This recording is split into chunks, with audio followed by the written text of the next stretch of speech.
1994. Nelson Mandela becomes South Africa's first black president, and the African National Congress comes to power.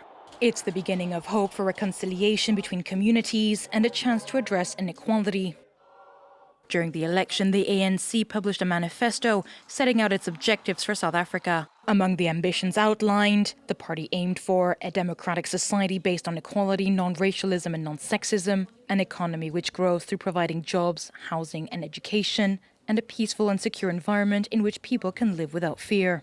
After 30 years in power, what's the party's record?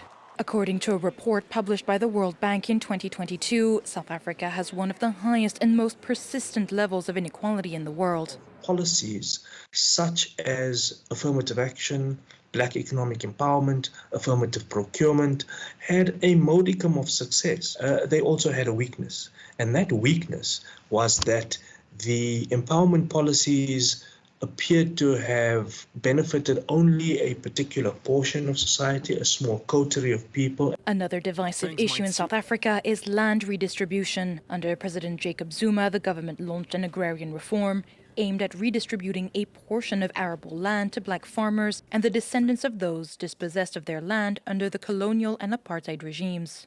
But according to experts, this promise has not been kept. South Africa's economy is also in trouble. You have a private sector which is not terribly well regulated. It's regulated in a way in which it makes it difficult to do business on the one hand. On the other hand, progressive as some of this regulatory infrastructure is, it is very hard to police.